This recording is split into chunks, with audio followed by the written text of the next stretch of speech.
wabarakatuh. Waalaikumsalam warahmatullahi wabarakatuh. Selamat pagi anak-anakku semua. Pagi. Apa kabar hari ini? Alhamdulillah. Alhamdulillah baik. Mudah-mudahan kalian dalam keadaan sehat, tidak kurang suatu apapun. Di masa pandemi ini tetap menjaga 5M. Nah, sebelum pembelajaran kita mulai, mari kita berdoa terlebih dahulu. Berdoa akan dipimpin oleh ketua kelas, Mbak Ana. Teman-temannya dipimpin untuk berdoa. Selesai. Mudah-mudahan dengan berdoa, mudah-mudahan pembelajaran hari ini kita berjalan dengan lancar. Nah, sebelumnya Ibu akan mengabsen satu persatu. Alhamdulillah semua hadir. Nah, marilah kita menyanyikan lagu Indonesia Raya. Bisa semua anak-anakku untuk berdiri semua. Silakan duduk anak-anakku semuanya. Hari ini kita akan mempelajari materi tentang tanam paksa.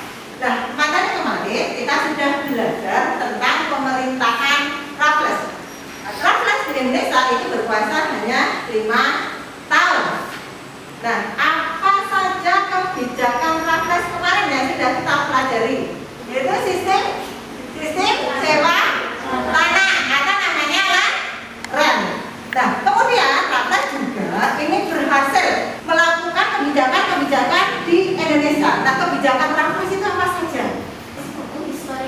Ya, satu menyusun buku histori Java. Kemudian yang kedua apa? Menemukan bunga Rafflesia al-Nari. Kemudian yang ketiga apa? Merintis kebun raya Bogor. Itu keberhasilan Raffles. Raffles menandatangani apa yang namanya perjanjian Convention London, di mana Inggris harus menyerahkan Indonesia kepada pemerintah kolonial Belanda. Kemudian Belanda memerintahkan 3 orang jenderal yang bernama satu Eloy, Buiskers, dan Van der Capellen. Nah, untuk berkuasa di Indonesia itu diserahkan kepada Van der Capellen. Nah, sebetulnya Van der Capellen ini meneruskan kebijakan dari Raffles, yaitu memungut pajak tanah. Tetapi karena kondisi rakyat ini sangat miskin, nah ini tidak berhasil. Bahkan timbul perlawanan yang ada di Indonesia. Maka kemudian Van der Capellen ditarik ke Belanda lagi. Sebagai gantinya siapa? Jadi Dubus di Signis. Nah, Dubus di Signis itu juga memikul beban yang sangat berat karena keuangan Belanda semakin defisit. Nah, Dubus di Signis ini berusaha untuk mengisi kas Belanda dengan cara apa? Meningkatkan ekspor. Van den Bosch ini mengeluarkan gagasannya yang namanya kultur stelsel atau tanah paksa. Dan tanaman apa saja yang diekspor itu tanaman apa saja? Nah, coba lihat di gambar di depan. Itu yang pertama gambar apa? Kopi. Kemudian yang kedua? Tebu. Kemudian yang ketiga? Apa? Nila. Kemudian yang keempat apa? Tembakau. Nah, inilah tanaman-tanaman yang diekspor ke luar negeri. Apa tuh manfaat kita belajar tentang tanam paksa?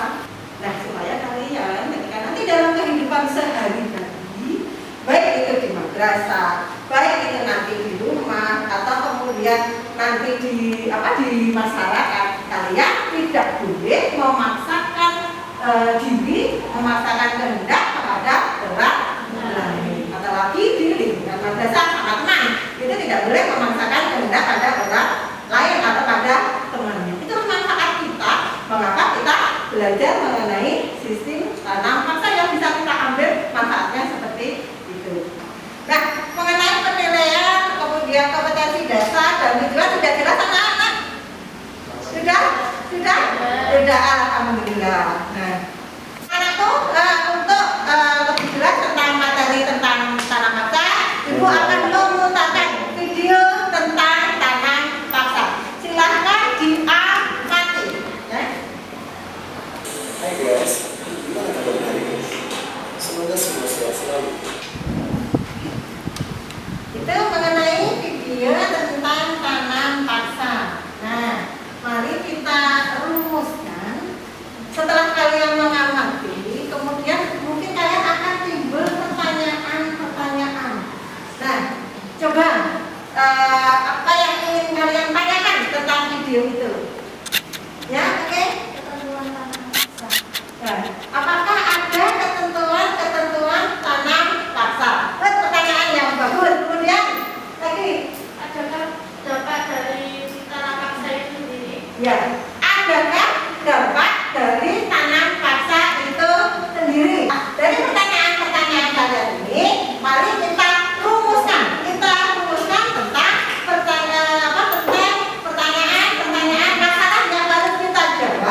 dalam materi tentang tanam paksa. Dan yang pertama adalah apa latar belakang tanam paksa. Kemudian yang kedua, bagaimana ketentuan tanam paksa. Kemudian yang ketiga, bagaimana pelaksanaan tanam paksa. Kemudian yang keempat, bagaimana dampak tanam paksa. Untuk menjawab masalah-masalah ini, Ibu akan membagi menjadi 4 kelompok.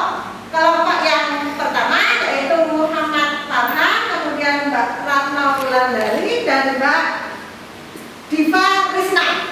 Ini nanti LKPD-nya. Kemudian kelompok 2, silahkan didiskusikan.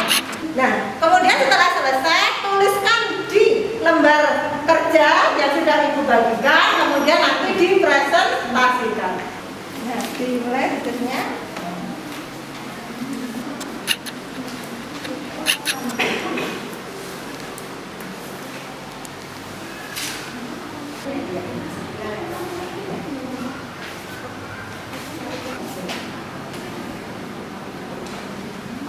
Untuk membahas tentang materi tentang tanam paksa, yang pertama dari kelompok 1 ini akan mempresentasikan tentang latar belakang tanam paksa. Ini kelompok 1. Saya dari kelompok 1 akan mempresentasikan tentang latar belakang tanam paksa.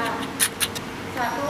Pemerintah Belanda diberi uang luar negeri sehingga perlu biaya besar untuk membayarnya. 2. Pemerintah Belanda banyak mengeluarkan biaya untuk perang melawan Pangeran Diponegoro, perang prajurit, dan perang di berbagai daerah. 3. Pemasukan uang dari penanaman kopi tidak banyak. Sekarang kelompok yang kedua ini akan mempresentasikan tentang ketentuan tanam paksa. Enggak, kelompok 3. Jadi ketentuan tanam paksa sendiri, yang pertama, penduduk menyediakan sebagian dari tanahnya untuk pelaksanaan tanam paksa. Yang kedua, tanah yang disediakan penduduk untuk tanam paksa tidak boleh lebih dari 1/5 tanah pertanian yang dimiliki. Yang ketiga, tanah yang disediakan untuk tanam paksa dibebaskan dari pajak. Yang kelima, kegagalan panen bukan disebabkan oleh kesalahan rakyat, menjadi tanggung jawab pemerintah. Ya. Itu ketentuan tanam paksa yang sudah disampaikan oleh kelompok 2. Di kelompok 3 silakan. Kami akan mempresentasikan tentang ketentuan tanam paksa atau banyak penyelewangan dalam tanam paksa karena pelaksanaan tanam paksa tidak sesuai dengan ketentuan dan banyak penyelewangan. Contohnya, rakyat tidak memiliki tanah harus bekerja melebihi waktu yang ditentukan. Jatah tanah untuk tanaman berkualitas ekspor melebihi 1/5 dari lahan garapan. Lahan yang disediakan untuk tanaman wajib tetap dikenai pajak banyak. Iya. Ada keempat yaitu dari kelompok 4 yaitu tentang dampak positif dan negatif tentang tanam paksa. Monggo kelompok 4 diwakili Mbak Hana. Saya mewakili kelompok 4 akan menyampaikan hasil diskusi kelompok kami. Dari dampak positif, rakyat Indonesia mengenal teknik menanam jenis-jenis tanaman baru. Yang kedua, meningkatkan jumlah uang yang berdiri pedesaan sehingga memberikan rangsangan bagi tumbuhnya perdagangan. Yang ketiga, munculnya tenaga kerja yang ahli dalam kegiatan pertanian yang terkait dengan perkebunan dan pemabrikan di pedesaan. Dampak negatifnya, kemiskinan serta penderitaan fisik dan mental yang berkepanjangan. Yang kedua, beban pajak yang berat. Yang ketiga, beban hidup rakyat semakin berat karena mereka harus menyerahkan sebagian dari tanah milik dan hasil panen. Iya. Itu presentasi dari kelompok 4 tentang dampak tanam paksa. Memang dampak tanam paksa itu lebih banyak negatifnya daripada positifnya. Nah, itulah tentang dampak negatif dan positif tanam paksa. Sudah jelas semua? Iya. Luar biasa hari ini untuk presentasi kalian, semua anggota kelompok, semua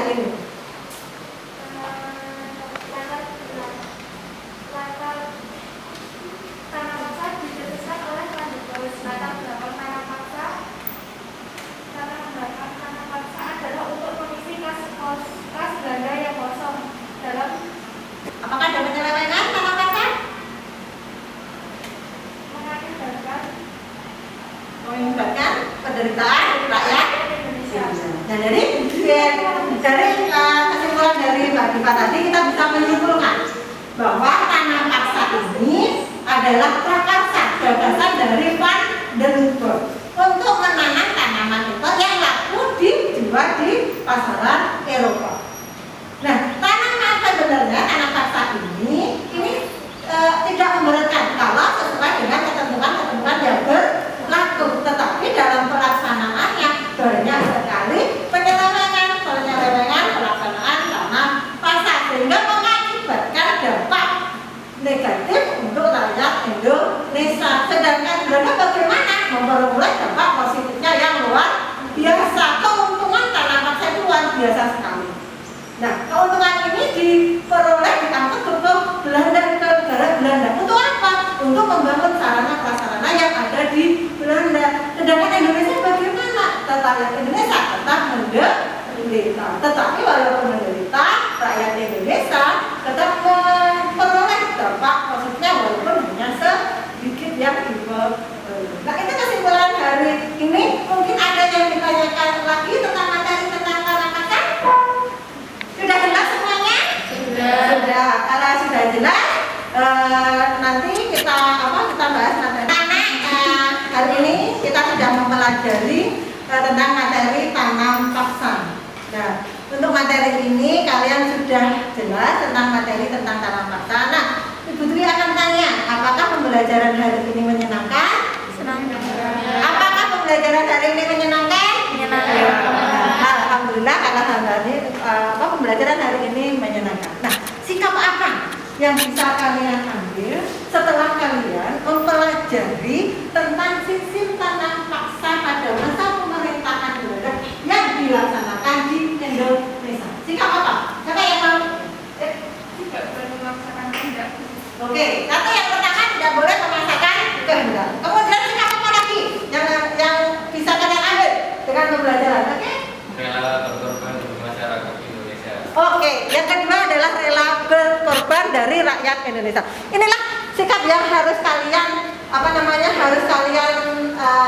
terapkan dalam kehidupan sehari-hari. Tadi mungkin di awal sudah menyampaikan jangan pernah memaksakan kepada orang lain. Kemudian yang kedua, rakyat Indonesia sudah rela berkorban, mengorbankan nyawanya dalam pelaksanaan tanam paksa. Nah, kewajiban kalian apa? Belajar yang sungguh-sungguh. Isilah kemerdekaan ini dengan hal yang positif. Nah, itulah sikap yang bisa kita ambil dari pembelajaran tentang tanam paksa. Nah, untuk materi selanjutnya, nanti silakan kalian pelajari tentang sistem ekonomi liberal. Kemudian untuk penugasan pada materi ini, nanti silakan membuat infografis tentang sistem tanam paksa dengan menggunakan aplikasi Canva. Kalian sudah bisa ya? Sudah bisa ya? Oke, sudah bisa tentang aplikasi Canva. Nanti waktunya adalah 1 minggu. Nah, pembelajaran hari ini kita sudah selesai. Mudah-mudahan pembelajaran hari ini dapat bermanfaat bagi kalian. Nah, sebelum Bu Dwi tutup, mari kita tutup dengan berdoa yang dipimpin oleh Kepala Kelas. Mbak Ana, boleh ditutup? Baik, pembelajaran sudah cukup. Marilah kita berdoa. Berdoa mulai. Berdoa selesai. Aplaus untuk kalian semua. Pembelajaran hari ini berjalan dengan lancar. Bu Dwi tutup. Assalamualaikum warahmatullahi wabarakatuh.